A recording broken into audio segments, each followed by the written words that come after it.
안녕하세요. 자, 이번 시간에는요, 여러분들이 일반 생활을 하는 데 있어서 이제는 뗄래야 뗄 수 없는, 즉, 이 사이버 시큐리티와 관련돼서 이 사이버 세상에서 최근에 각종 이 보안과 관련돼 있는 이 정보보호 책임자라든가 아니면 각종 정보보호와 관련돼 각종 이 사이버 보안과 관련되어 있는 전문가 그룹에서 공통적으로 이야기하고 있는, 즉 최근에 가면 갈수록 특히 코로나 이후에 데이터베이스 기반되어 있는, 즉 그리고 이 네트워크 기반되어 있는 각종 생활 환경이 변화하면서 이러한 각종 변화에 혹시 있을지 모르는 사이버상의 위협, 그리고 더 나아가서 각종 사이버 관련되어 있는 이 해킹을 포함한 각종 공격들에 대해서 어떻게 하면은 대응을 해야지 되고, 그리고 앞으로 특히 어떠한 점을 이 키워드로 해서 어떠한 점을 핵심적인 이러한 이 이슈, 이 핵심적인 이 방어 기제를 구축하느냐에 대해서 같이 이야기한 대표적인 주제들을 가지고 함께 이야기해 보도록 하겠습니다. 자, 먼저 이 최근에 이 코로나19 이후에 특히나 이 각자의 자기가 생활하고 있는 공간, 특히 이제 재택근무라든가 원격근무 이러한 것들이 점점 증가를 하면서 이제 가면 갈수록 새로운 이 데이터 기반의 새로운 공격 수단들, 그리고 과거에 활용을 했지만 이제는 더욱더 기승을 하고 있는 이러한 공격 수단들이 점점 증가를 하고 있기 때문에, 이에 따라서 각종 이 사이버 보안을 담당을 하고 있는 담당자들 입장에서는 더욱더 이 방어력, 방어 역량, 그리고 이 사이버 시큐리티 이 방어 시스템들을 더욱더 견고하게 구축을 해야 되는 그러한 필요성을 느끼고 있습니다. 특히 이제는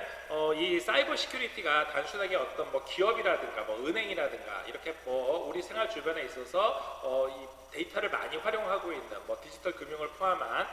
다양한 이 네트워킹을 활용하고 있는 이런 기업들만 활용을 하고 이 구축을 해야 되는 게 아니고요. 이제는 이 각자의 가지고 있는 개인 정보를 굉장히 많은 기관들이 각각의 필요에 의해 가지고 보관을 하고 각각의 필요에 의해서 이거를 활용해서 새로운 업무를 추진을 하고 있기 때문에 이제는 꼭 은행이라든가 공공기관뿐만이 아니라 학교라든가 아니면 병원이라든가, 그리고 우리가 개인적으로 가입되어 있는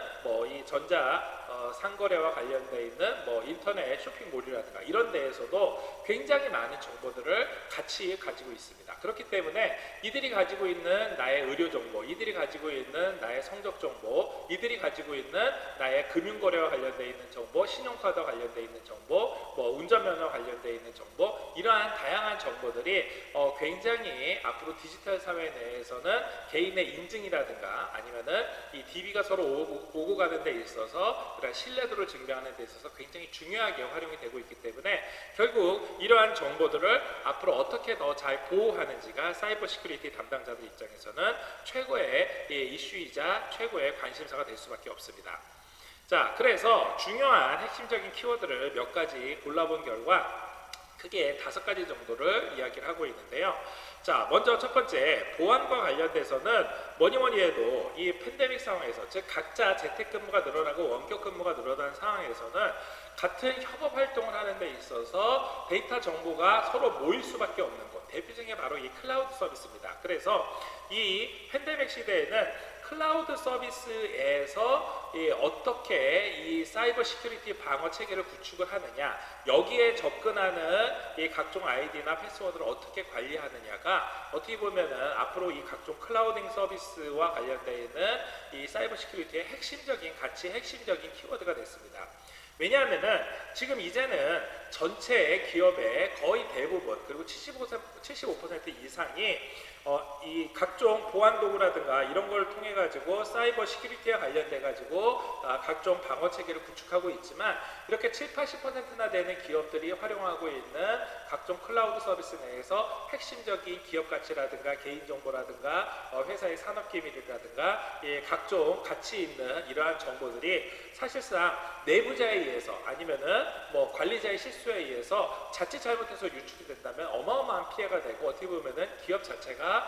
이 도산에 빠질 정도로 아주 큰 위험 요소로 다가올 수 있습니다. 자, 따라서 이 클라우드 서비스를 어떻게 보안상으로 확고하게 안전을 지킬 수 있느냐가 아주 핵심적인 가치가 됐기 때문에 같은 클라우드 서비스 내에서도 접근할 수 있는 권리를 서로 다양하게 만든다라든가, 또 클라우드 서비스를 접속하는 데 있어서 그냥 아이디와 패스워드뿐만이 아니라 새로운 인증 단계를 둠으로 해가지고 더욱더 보안을 강화한다라든가 등 다양한 형태로 클라우딩 서비스를 사이버 시큐리티화 시키는데 아주 중점적으로 기업들이 관심을 가지고 있습니다.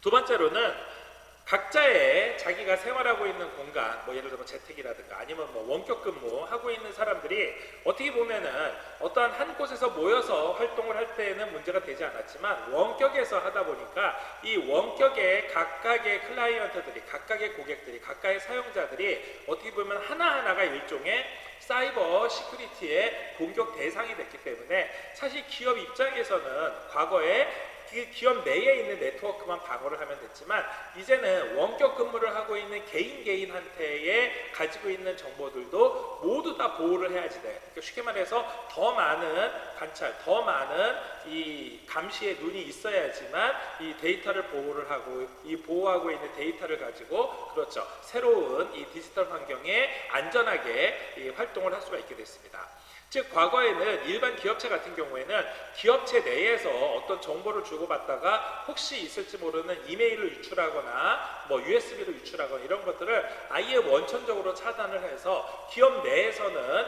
일반 상용 이메일을 사용하지 못하게 한다든가, 기업 내에서는 USB를 꽂았을 때는 반드시 그 위에 의사결정권자의 승인을 담당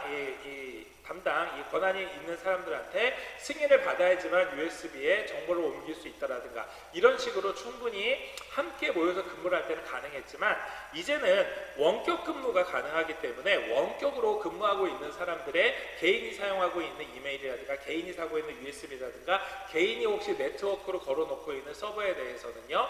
결국 함께 기업에서 사용하고 있는 클라우드 서비스, 기업에서 사용하고 있는 서버와 네트워크로 연결되어 있음으로 해서 각각의 단계마다 사이버 시큐리티를 강화할 수밖에 없습니다. 또 특히 이러한 원격 근무자들을 대상으로 해서 어떤 중간에 오고 가는 정보를 가로챌 수 있는 일종의 비행기 납치처럼 하이제킹을 할 수 있는 이러한 케이스라든가 트로이 목마처럼 이렇게 해킹 프로그램을 심어서 거기에서 움직이고 있는 것들을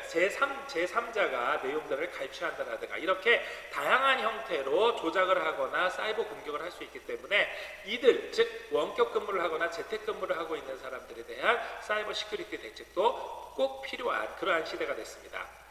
그 외에도 랜섬웨어 공격이 점점 증가를 하면서 이제는 랜섬웨어와 관련되어 있는 것들이 뭐 예를 들어서 어떠한 기관이 가지고 있는 데이터,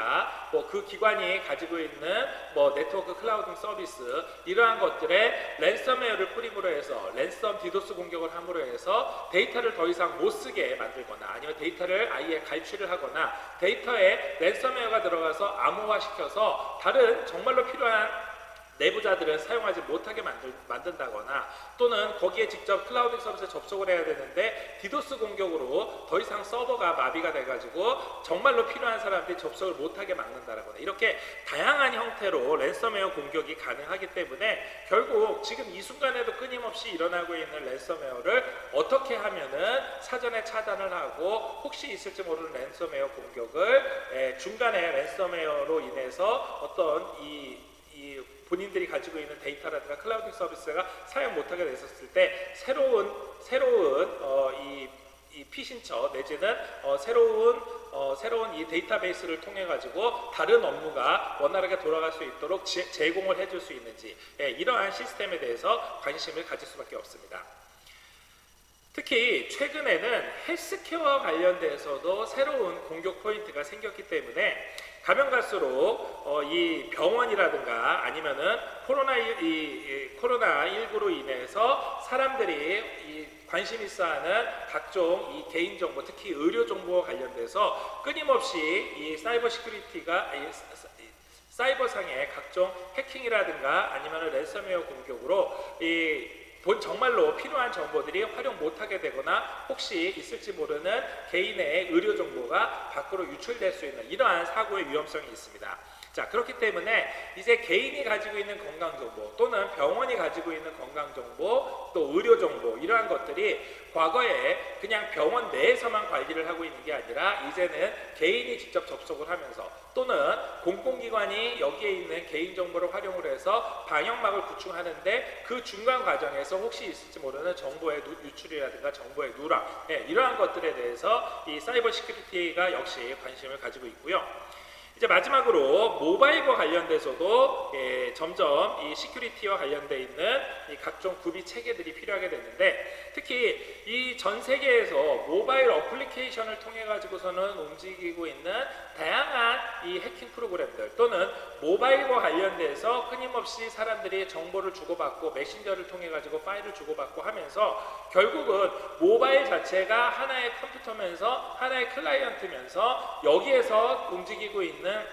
DB 여기에서 움직이고 있는 이 각종 정보들이 굉장히 민감한 개인정보를 포함하고 있을 가능성이 굉장히 높아졌습니다. 자, 따라서 결국은 이러한 모바일 중심으로 되어 있는 사용자 환경 또 모바일 중심으로 각종 금융거래라든가 각종 인증서라든가 각종 지급거래라든가 이러한 것들이 끊임없이 일어나고 있기 때문에 모바일 자체가 하나의 이 편리한 대상이면서도 공격의 대상이 될 수 있는 움직이는 표적이 되고 있다는 점에 대해서 사이버 시큐리티 담당자들이 항상 관심을 가지고 있습니다.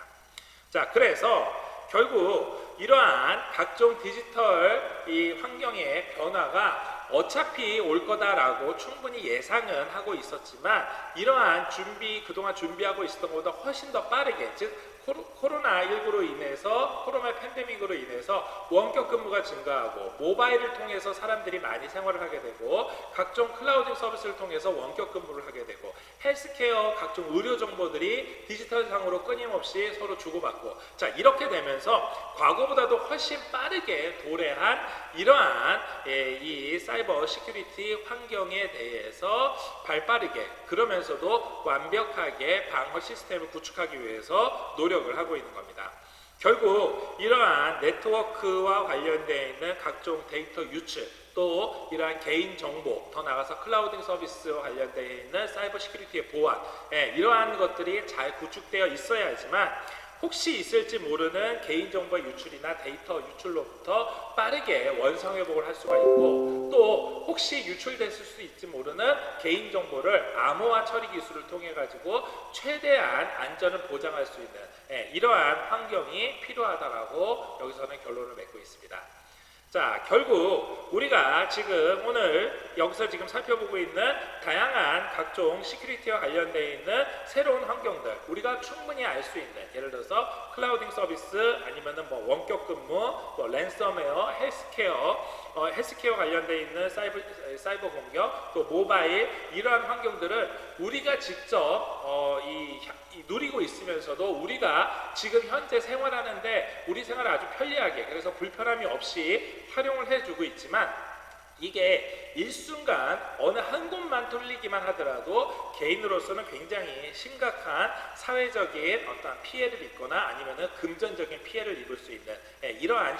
이러한 환경이 되어버렸고 더 나아가서 이게 개인뿐만이 아니라 더 많은 사람들 과거에 신용카드에서 개인정보를 유출이 돼서 신용카드와 관련되어 있는 각종 디지털 정보 각종 개인의 아이디라든가 패스워드를 전 국민이 모두 바꿔야 될 정도로 새로운 체계가 국민들한테 빠르게 도래했었던 것처럼 이제는 코로나19로 인해서 우리가 알고 있는 디지털 환경도 굉장히 발빠르게 그리고 더욱더 보안을 강화하는 체제로 변화하고 있다는 점 여러분들 꼭 알아두시기 바랍니다.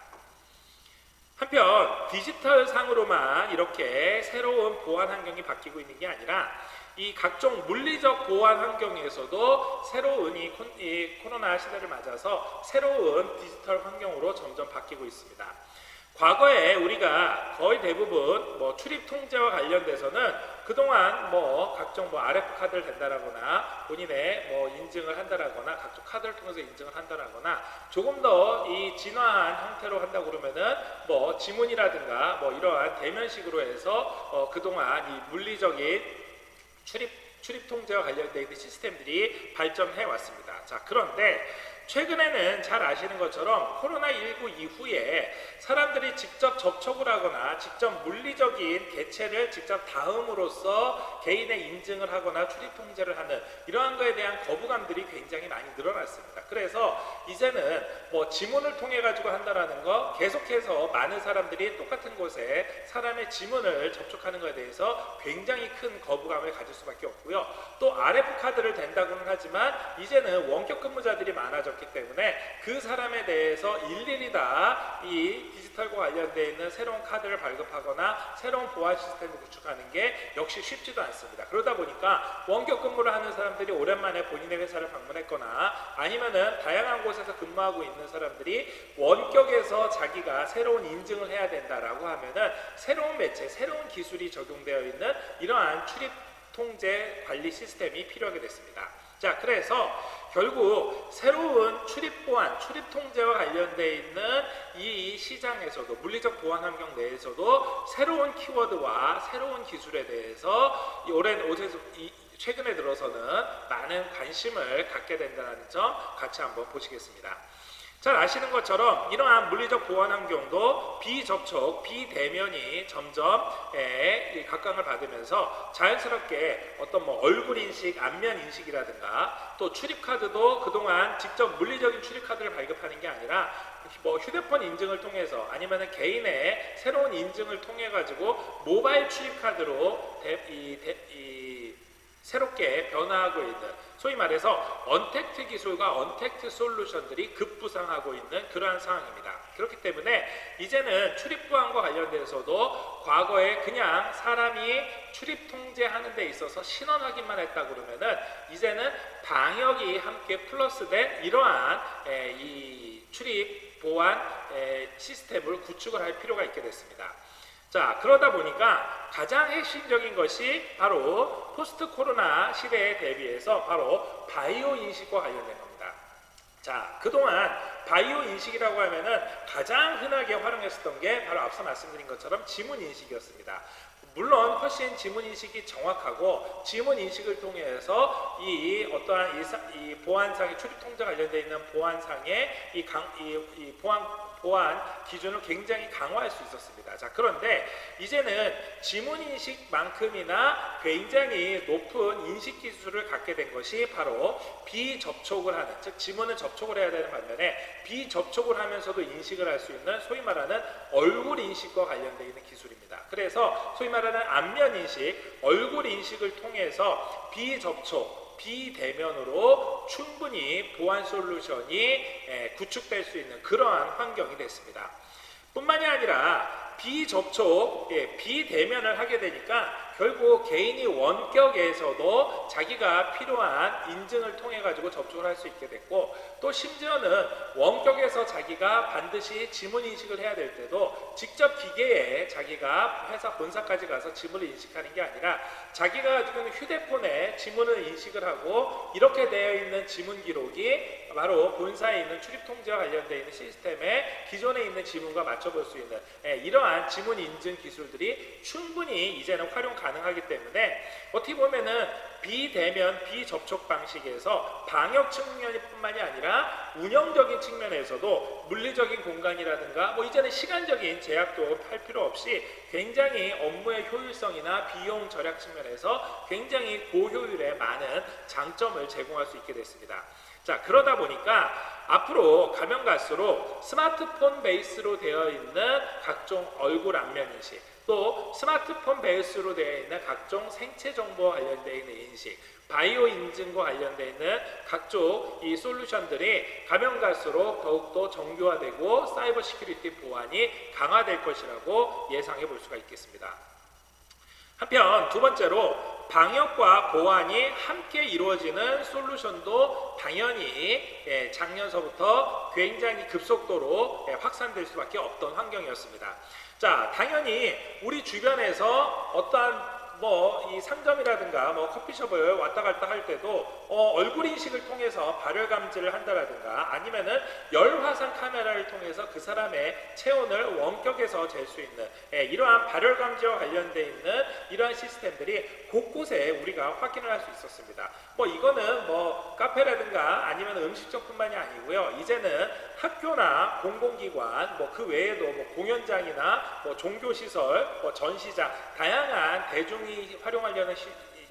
곳에서 모두 다 활용을 하게 됐고요. 자, 그러다 보니까 이제는 초기에 얼굴 인식을 통해서 발열 감지만을 했었는데 이제는 이게 좀 더 출입 보안 솔루션과 함께 이 발전을 하게 되면은 이제는 얼굴 인식을 통해서 출입 통제도 관리하면서 열 화상 카메라로 본인의 이 발열까지 체킹하면서 방역과 보안이 함께 이루어지는 이러한 통합 솔루션이 모든 각 기업에서 이 선호를 할 수밖에 없는 이러한 시장 환경이 됐습니다. 자, 그래서 이제는 각각에 있는 출입 통제 시스템이 아니라 더 나아가서 이 방역과 관련되어 있는 보안 감시 시스템에 있어서도 많은 사람들이 활용하고 있는 뭐 예를 들어서 마트라든가 아니면은 뭐 이 체육시설과 관련되어 있는 뭐 경기장, 뭐 그 외에 뭐 백화점 이런 곳에서도 항상 열 화상 카메라를 통해 가지고 이 사람들은 혹시 발열도 등을 체킹하면서 방역과 관련되어 있는 안전한 시스템, 안전한 솔루션을 구축할 수 있게 됐습니다. 자, 세 번째로는 모바일 출입카드가 점점 대중화됐다는 점입니다. 자, 이제는 모바일 카드를 통해서 과거에는 직접 RF카드를 통해서만 했었는데 이제는 비대면으로 모바일 카드가 가능해졌습니다. 그 이유는 그렇죠. 바로 모바일 상에서 본인의 어떠한 인증을 통해서 바로 모바일 신분증, 모바일 출입카드가 충분히 사이버상으로 서비스가 될 수 있기 때문입니다. 이제 여러분들이 모바일을 통해서 그렇죠. 금융결제가 가능하죠. 그리고 모바일을 통해서 페이라든가 아니면 각종 포인터들을 왔다 갔다 하면서 이 물건의 매매라든가 거래도 충분히 가능하게 됐습니다. 당연히 이렇게 되면서 모바일 신분증이 빠른 속도로 확산이 되게 됐고요. 먼저 공공기관부터 시작을 해가지고 점점 민간기업을 포함한 다양한 기관에서 모바일 출입카드가 점점 보편화돼서 이제는 모바일 신분증만 있으면은 운전면허에서 차를 빌린다라거나 아니면은 뭐 모빌리티를 빌리는 데 있어서도 충분히 가능하고 각종 개인의 인증, 뭐 도서관 출입카드라든가 뭐 각종 출입카드 등도 모두 다 모바일 베이스로 해서 충분히 활용할 수 있는 시대가 됐습니다. 자, 그 외에도 개인정보 보호와 관련돼서 새로운 개인정보 보호와 관련돼 있는 우리나라에서 대표적으로 그렇죠. 바로 2020년 8월부터 시행된 바로 데이터 3법 같은 것들이 시작이 되면서 이제는 개인정보 보호와 관련돼서 사회적인 요구 상황이라든가 아니면 사회적인 기준이 크게 강화되고 증가가 되면서 개인의 민감한 정보들은 가린 상태로 빅데이터를 활용한 각종 데이터베이스의 활용 또 더 나아가서 각종 이 개인정보와 관련되어 있는 새로운 시장, 새로운 이 디지털 환경과 관련되어 있는 정보의 응용들이 충분히 가능하게 됐습니다.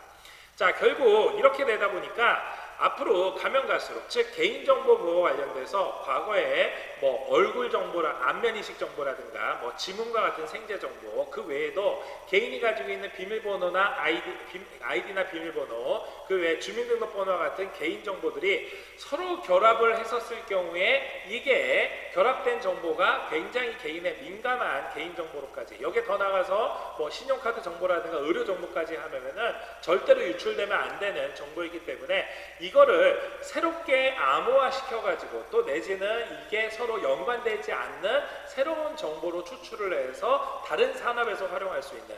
이러한 시대가 됐기 때문에 결국 이 과정에서 반드시 필요로 하는 반드시 중간에 거쳐야 되는 것 그렇죠. 바로 방금 말씀드린 것처럼 암호화 시스템을 구축하거나 아니면은 개인정보로서의 어떤 개인의 민감한 부분을 모두 다 제거한 상태로 활용하는 이러한 핵심 기술들이 올해는 더욱더 각광을 받을 걸로 예상이 됩니다. 한편 클라우드 서비스와 관련돼서 마지막으로 꼭 여러분들이 알아두셔야 될 게 최근에 코로나19로 인해서 재택근무라든가 원격근무 또 화상회의라든가 이런 것들이 점점 많아지고 비대면으로 각종 업무들, 협업들이 진행이 되고 있기 때문에 결국은 클라우드 서비스는 앞으로 매년 더욱더 확대돼서 이제는 거의 대부분의 DB가 클라우드를 통해 가지고 개인한테 제공되고 서로 오고 갈 거라고 예상이 됩니다. 따라서 이러한 클라우드 서비스와 관련되어 있는 각종 이 데이터베이스 관리 업체들, 각종 통신사들, 네트워크 업체들, 이러한 업체들이 더욱더 이 관리 기준을 강화하고 여기에 있는 각종 데이터베이스를 안전하게 이 시스템 내에서 암호화시켜서 관리하고 있어야지만 이 각종 데이터 유출과 관련되어 있는 사건 사고를 사전에 방지를 할 수 있고, 이렇게 하기 위해서는 과거에 하나의 기업체가 자기가 가지고 있는 서버만 잘 관리를 했다고 그러면은